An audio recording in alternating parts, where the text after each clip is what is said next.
my name's Liz, I'm the baker that sews. Welcome to my channel if you're new, and welcome back if you are a subscriber. As always, it's really lovely to have you here as I share my sewing journey. So welcome back to my channel. Today's video is going to be one of my Sunday sewing catch-ups, and we're on episode 69. I've got my notebook in front of me and I've got loads of different things that I wanted to talk to you about today, including some things that I've been sewing, a free pattern, I have got some fabric, and I've got some plans. So before I dive into all the things that I wanted to share with you today, I'll let you know what I'm wearing. And I am wearing a everyday dress, which is a new Craft House pattern. I made this probably just over a month ago, I think. And actually this is one of my Make 9 fabrics. So this fabric was from Fabric Godmother. It's a viscose linen, and it came in one of their Fabric Godmother sewing boxes. I can't remember what it's called. What do they call it?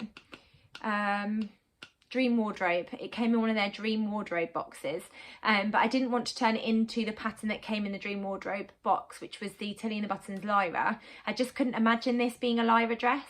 So I kept it in my stash for ages. I put it in my Make 9 sort of fabric choices for this year, and I always find that quite motivating in terms of sort of giving me the nudge to get some of those fabrics turned into garments. So I really enjoyed turning this into the new Craft House everyday dress with lovely puff sleeves, and you've got sort of like a cuff on the end of the sleeve, but you've got this lovely sort of puff detail. Normally you have a button on the back, but I like to finish it in a similar way to the sagebrush top, where you use bias binding around the neckline and then you extend it to create like a bow on the back. So that's what I've done with this version. And then I've gone for like the maxi length dress. So it's really drapey. It has got pockets, and then I've got the tier on the bottom as well. Super swishy in this fabric. This fabric is quite weighty, but it works really nicely for this pattern. And then you can see that lower tier is really gathered and super swishy. It's really comfortable to wear. I've worn it to work just with a cardigan on. I've got it on with tights today, and I've worn it with my ankle boots and then a cardigan just for extra layers. But I can see this working really well when the weather warms up as well. So that is what I'm wearing. Where possible, I'll put pictures in of me wearing the garments I talk about today, and I'll link all of the fabrics and patterns down below if I can, if they're still in stock. So on to what I've been busy sewing this week. So I had a whole host of plans in my last Sunday sewing catch up. I'm always really over ambitious, and I've always got lots and lots of ideas and things. And I think I was talking about sewing up the sagebrush top using that rainbow checkerboard fabric. So I have done that. I'll share that with you in a second. And then I was also thinking about an experiment with some tulle fabrics. I'm going to get on to talking about that in a second. So I'll start with the sagebrush top. So it's a Friday Pattern Company pattern. I've sewn this up loads of times before and I really love it. I used this rainbow checkerboard fabric that I got from Sew Me Sunshine, and I'd originally wanted to turn it into the Anna Allen Anthea blouse, but I just couldn't make it work. I didn't have enough of the fabric. I only had 1 metre of it, and I've managed to squeeze out a sagebrush top. I absolutely love the sagebrush top.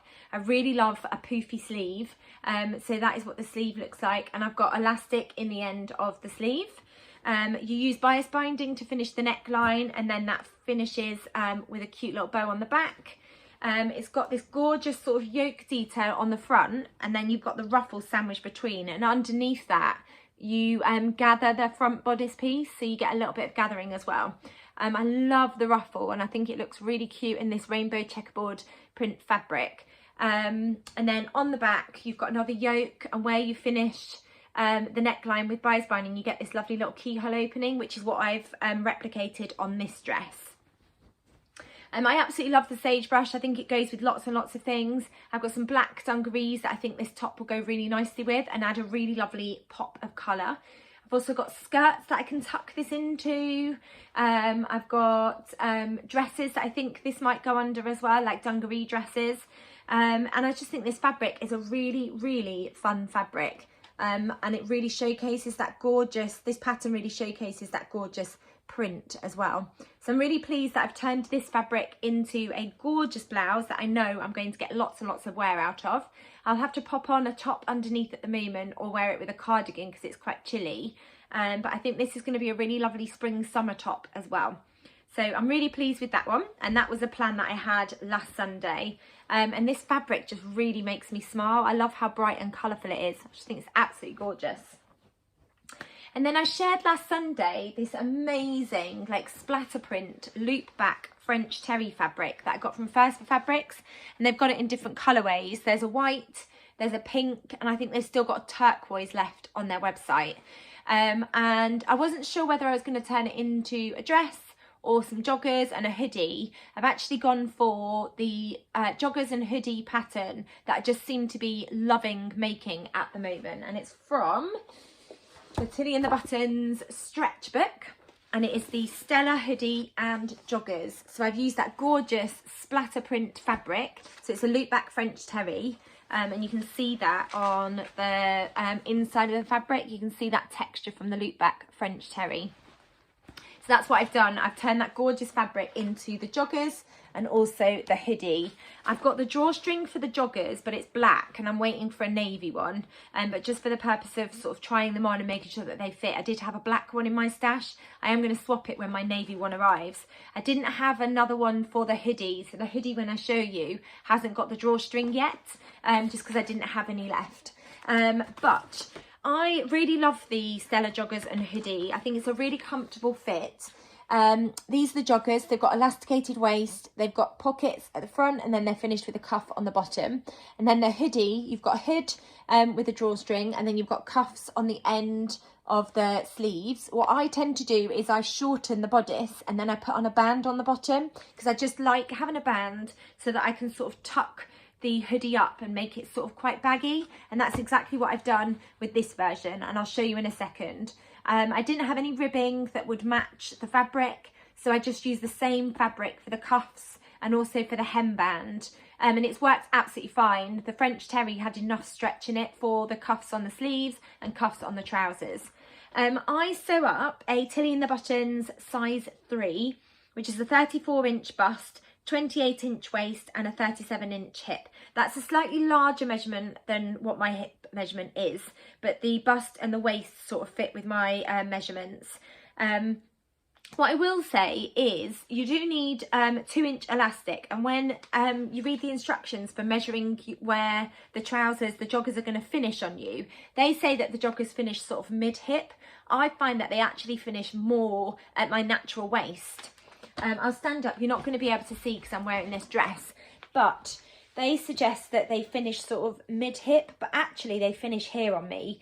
So I don't bother following the instructions for finding the elastic length. I tend to just measure myself with the tape measure, and then I thread it into the joggers, use a safety pin to pin it in place, try them on, and I have found actually I've had to just sort of play around with the measurement of the elastic. So that's just my experience. I find that they actually stop more on my natural waist than they do on my sort of mid-hip. So I'll show you the trousers first. I have got pictures of me wearing these, so I'll insert the pictures so you can see as well. But here are the trousers. So they've got elastic in the top, and then you've got the drawstring, and you just create 2 buttonholes on the waistband, interface it first, and then create 2 buttonholes, and then thread that through once you've put the elastic in. And then they've got pockets. You can't really tell because it's such a busy print. And then we've got cuffs on the bottom. Just had to untuck them where I've tried this on.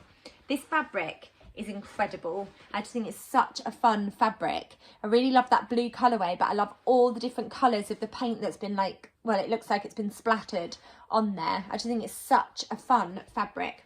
So those are the joggers, and then here is the hoodie.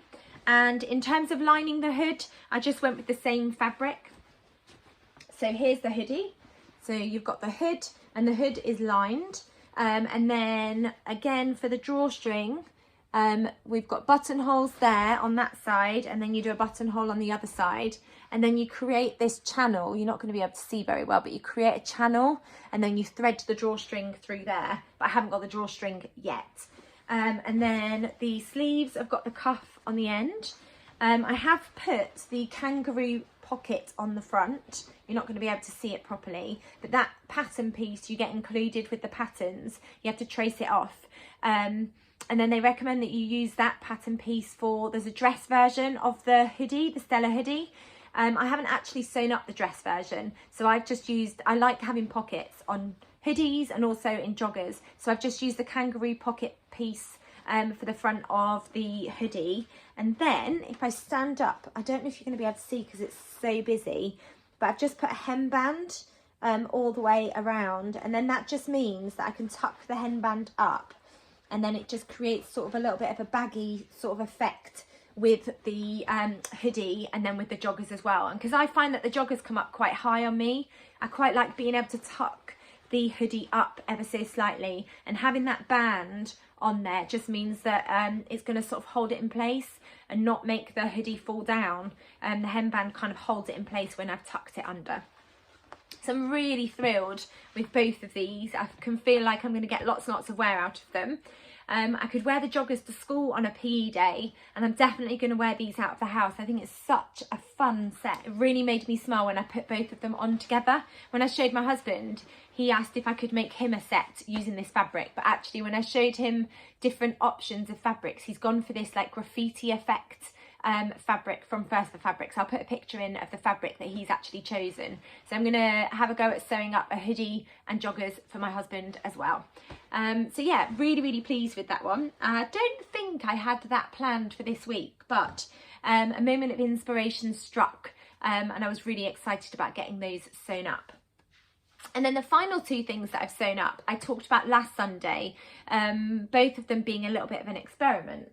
The first one is just a really simple tulle skirt. So I just had some gorgeous like forest green tulle fabric that I got from Felicity Fabrics with gold glitter all over. I am absolutely covered in glitter now, having sewn up the skirt and also having worked on the waistcoat as well. Glitter is just absolutely everywhere. I've cleaned down my sewing space so much since I finished sewing up the skirt, but it's still just everywhere. So I'll grab the skirt first. So this is the fabric. It's so gorgeous. You can just see that shimmery glitter shining. So it's a forest green tulle, and then it's just got this gold glitter all over. So I had some left over because I was using the tulle to sew up the New Craft House everyday waistcoat, the ladies everyday waistcoat. I've just got some silver elastic that I got from my local fabric shop, and I've used that as the waistband. And then I just cut a few layers of the tulle, great big rectangle pieces of the tulle fabric, and then I just gathered them, and then I attached the waistband. I still need to, I don't know if you're going to be able to see, but I still need to unpick the gathering stitches, but I'm going to do that tonight when I watch the pottery throwdown. I can just sit with my unpicker and unpick the gathering stitches, and then it's just lots and lots of layers, and then you can just see the top layer is slightly shorter than the other two layers. And then I've just attached it to the elastic, and I've just got a really simple gathered tulle skirt, which I think is just a really cute addition to my wardrobe. I can wear it with jumpers and tops tucked in, and I just think it's a really fun addition, and I think this will come in handy on like dress up days at school as well. So that was the first one. I'm really pleased that I've used that gorgeous tulle and that skirt with the forest green colour and then that gorgeous gold glitter. You just get this really lovely sort of shimmery effect from the skirt. And then the next thing that I've been sewing up with the tulle fabric was a bit of an experiment that I talked about last weekend. I'd seen on TikTok loads of people using their scrap fabric and sandwiching it between like tulle fabric to create your own sort of scrap busting fabric and then using it to sew up like makeup bags and pencil cases. So I wanted to see if I could have a go at doing that, but then using the fabric that I'd created to sew a garment. And I'm halfway through this. It's still very, very rustic, but I'm really, really pleased with how it's turned out so far. So I'm using the New Craft House Everyday Waistcoat pattern. I've just got the pieces clipped together at the moment because I just wanted to see what it looked like when I put it together. But here it is. So I've used, for the front pattern pieces, I cut out 4 of the pattern because I wanted to sew them together, wrong sides together, and then I left the top part, like the shoulder seam, open, and then I stuffed in loads and loads of offcuts of scrap fabric that I'd use my rotary cutter to cut up into teeny tiny pieces. Popped it into that front piece, gave it a little shake, and then I lay it on the floor and then I used pins to really carefully sort of pin in place where I wanted to sew, and that was just to keep the scraps really evenly distributed. It was very time consuming pinning it in place, but actually it meant that I had a really even distribution of all the scraps. And then once I'd sewed up to about here, I needed to put in a few more for this section, and then I did the same thing. So I lay it down flat, used pins, and then what I've done is just like a crisscross effect. I don't know if you're going to be able to see it, but I just did lines coming down, and then I did lines going across. So that's the front piece, and then I did the same with the other front bodice piece, and then I've done exactly the same with the back bodice piece there. So you've got all the scraps sandwiched in between, and then I just did lots and lots of lines going down, and then lots and lots of lines going across. And what I did with the pattern pieces was I stitched them wrong sides together all the way around the edges, and then like I said, I left the shoulder seam, and then on the back I left one shoulder seam open so that I could stuff in all of the scraps. The next step is attaching the shoulders and the side seams, because like I said, I've just clipped it in place at the moment, and then I'm going to finish the edges with some bias binding, and I think I'm going to go with a forest green bias binding. I haven't ordered it yet. I wanted to put it all together and see. The other colour I was thinking of going with was a lilac, because I've got lots of this lilac gingham fabric, but I think I'm going to go with a forest green. So I'm going to bind the arms, I'm going to bind the front and the neckline, and also bind the hem. And then I've got pockets, which I need to think about whether I want to put pockets on the front. And then there's also the option to have some ties at the front as well. So I've still got quite a lot that I need to finish sort of doing with the waistcoat. I'll pop it on. Obviously it's not going to go with what I'm wearing, but you can see how it sort of sits. And obviously it's not finished at all. There's still lots and lots of threads. But yeah, I really love the effect of all of those scraps sort of sandwiched between that tulle fabric. And also because the tulle fabric has got glitter on, you also get that sort of shimmery effect as well. So it's just going to be a really cute kind of cropped waistcoat, which I just think is going to be such a gorgeous make, and a really lovely way of using up all of those scraps. So if I unclip one side, I'll be able to show you what one pattern piece looks like now that it's completely finished. I'm going to come a bit closer.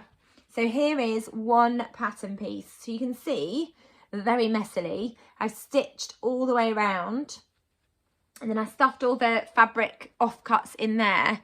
But you've just got so many different like fabric offcuts, and the other side looks completely different to this side.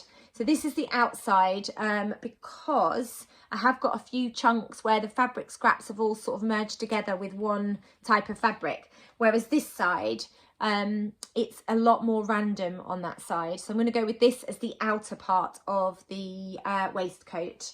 And they're all secure in place. You can see from the stitches, there's no movement from them at all. So I've still got quite a bit to do in terms of finishing that, but I'm really pleased with how it's turned out so far. And I just think it's going to make a really unique waistcoat, and it's a really fun way of using up all of those scraps. And I've still got quite a few scraps left. So I do think I am going to do the pockets and add them and see what that looks like. But I'll update you next week. Hopefully I'll get some of the binding on there, and I'll be able to get a little bit more of the waistcoat finished. But that's been quite a time-consuming task this week. It's been really enjoyable and really fun to see an idea come together, but it has taken a while to get it all sort of coming together. So like I said, I'll update you next week on how much further I get with the waistcoat project. But yeah, it's been a really fun project to sort of work on. So those are all of the things that I've been sewing up this week. At the start of the video, I said that I have got some fabric to share with you. So I'll move on to sharing the fabric with you next. So the first fabric I wanted to share with you is actually a fabric swap that I've done with somebody. So the lovely Grace got in touch because I shared my pearl cardigan and orange skirt over on Instagram using some Pontel fabric. And I talked about wanting to use the same fabric to sew up some loungewear for my husband. I'd already bought some fabric from Fabric Godmother, the same fabric, but actually I want to make myself some loungewear too. And Grace offered to swap the fabric from a Sew Haley Jane box with some fabric that I had in my stash.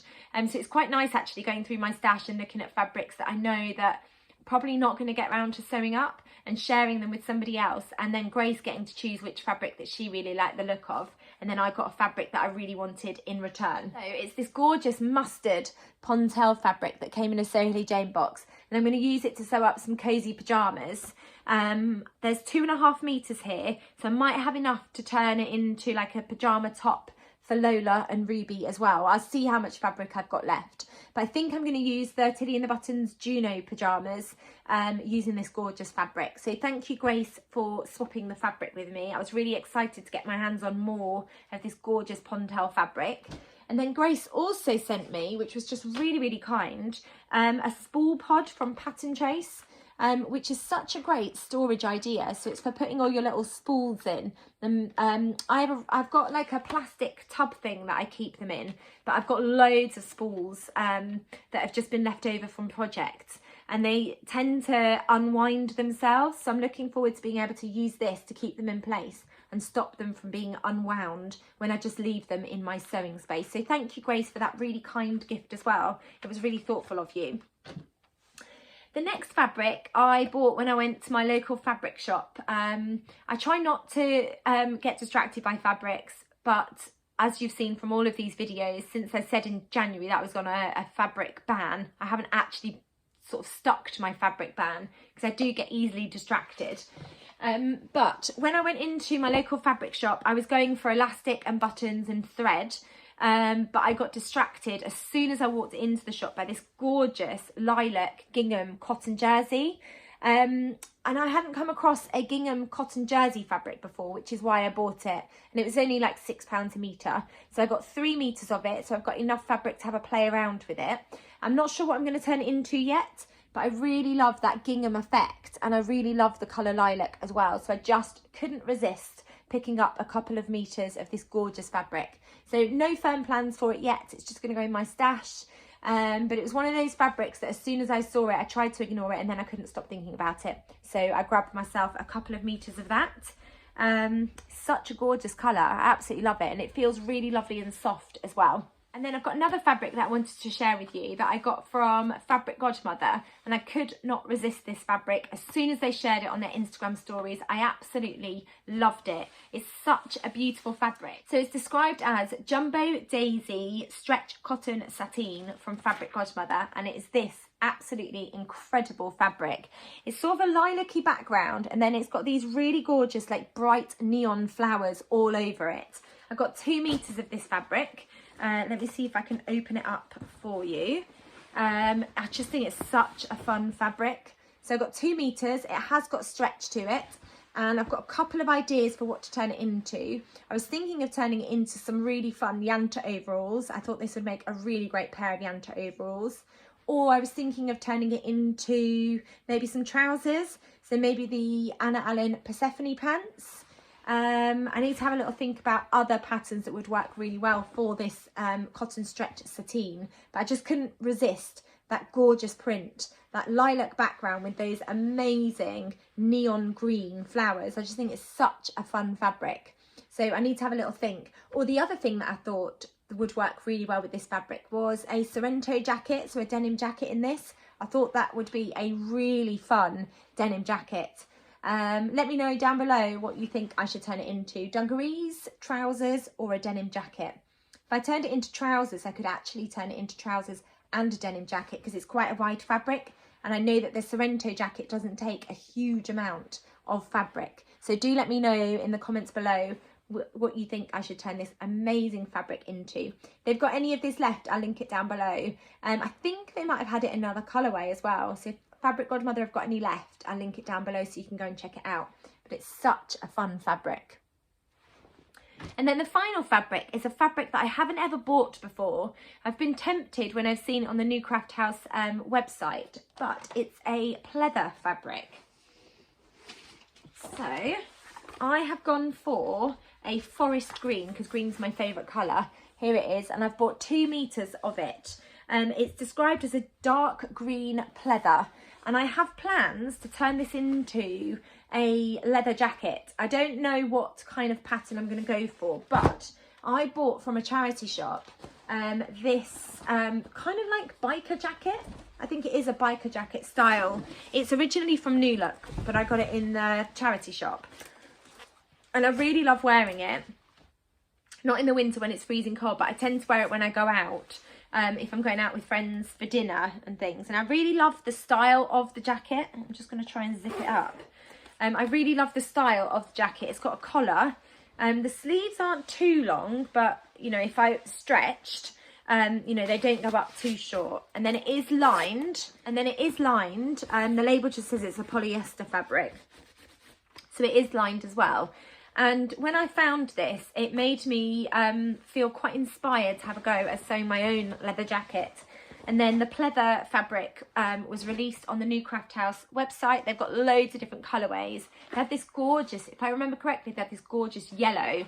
But actually, I thought I'd go with a really sensible colour. So I've gone with this forest green colour. I don't know any patterns out there that are for this style of jacket. So when you zip this up, it sort of zips up diagonal. It's got a collar, and I really, really love the look of it. There are lots and lots of pattern pieces looking at the style of this jacket, but I'd really like to have a go at using the pleather fabric to sew up like a biker style jacket. So I'm just on the hunt for a pattern.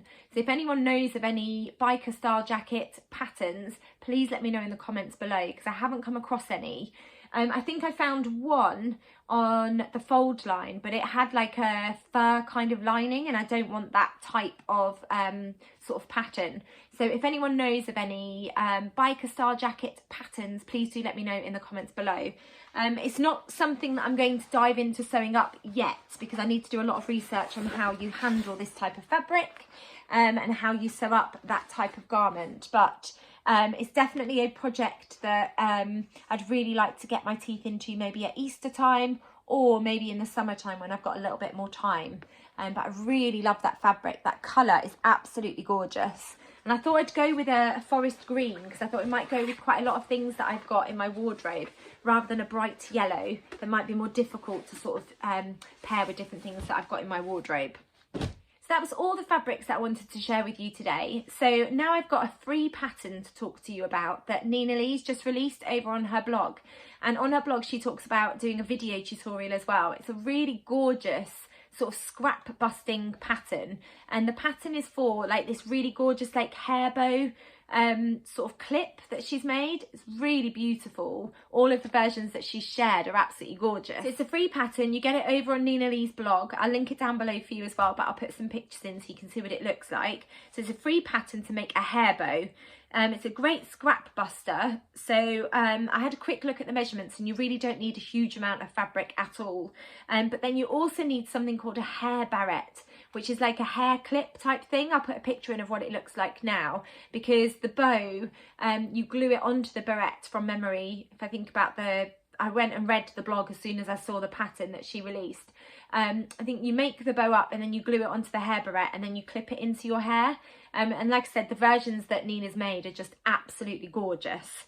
So I just wanted to let you know that there's a free pattern for scrap busting over on Nina Lee's blog, and then she's also going to do a video tutorial as well. But it looked really straightforward, and I'm definitely going to give it a go using some of my larger pieces of scrap fabrics that I've got.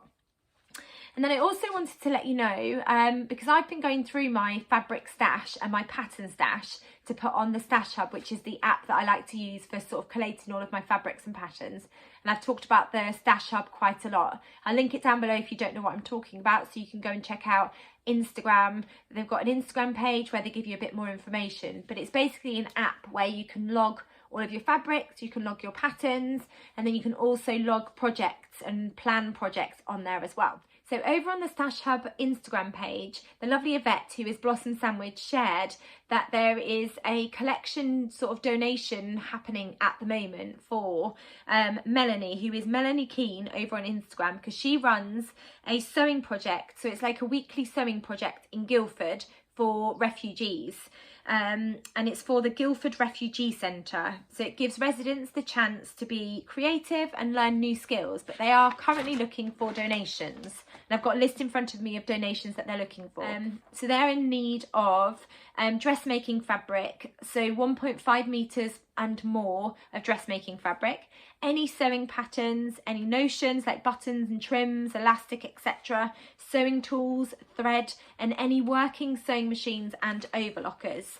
If you've got any items to donate, you can contact Yvette, who is Blossom Sandwich, via Stash Hub on Instagram to arrange postage. So I just wanted to let you know about it because it sounds like a great cause. If you're going through your fabric stash or your patterns and you've got patterns and fabrics that you no longer love and you want to give them to a great cause, it sounds like a really great cause for getting refugees into sort of crafts and sewing and making. So if you are interested in donating, go over to Stash Hub on Instagram and get in touch and you'll get some information about how you can post off fabrics and patterns that you want to donate. I talked last week about the Sew Yellow for Endo challenge that's coming up. So that is going to be starting next week. So it's running for the whole of March and we're being encouraged to sew yellow for endo. So you don't have to sew something that's completely yellow. It can be a project that's got a little bit of yellow in there. So my top that I sewed up would be perfect for the Sew Yellow for Endo challenge. It's got a little bit of yellow in there. It doesn't have to be a garment that's completely yellow. So I'll link information down below for the Sew Yellow for Endo challenge as well if you're interested in getting involved in that. And I also know that the Sew Frugal challenge is coming back and that's going to be running in the month of March. So I'll talk more about that next weekend on my channel.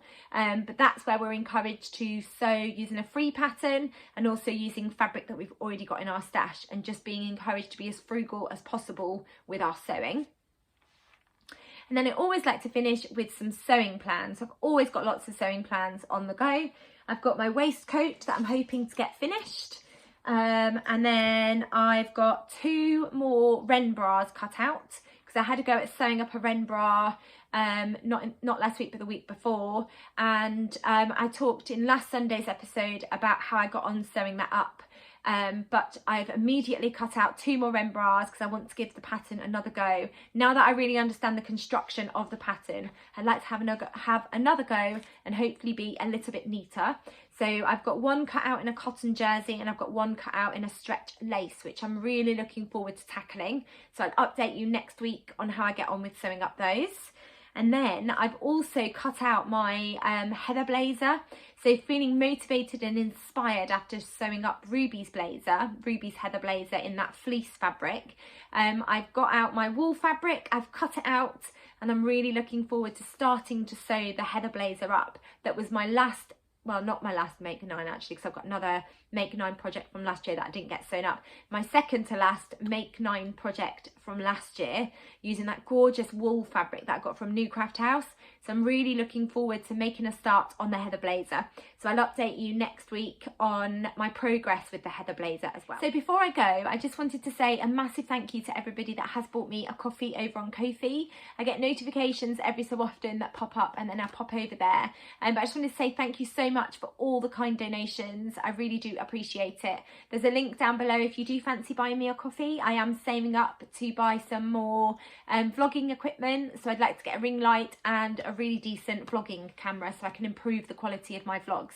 So I really do appreciate everybody that has bought me a Ko-fi over there. Thank you so much. So that was everything that I wanted to share with you this week. I hope you've enjoyed hearing what I've been getting up to, the things that I've been sewing and the fabrics that I've been buying, and hearing my plans too. If you've enjoyed this video, please do give it a thumbs up. And if you haven't subscribed to my channel, I'd really love it if you could hit that subscribe button. You get notified of when I bring out my next video. Pressing like on videos for anyone that you watch on YouTube is a really great way of getting their videos out to more and more people. So I really do appreciate it when you do hit that like button. Thank you as always for watching. Take care, and I'll be back soon with another video. Bye.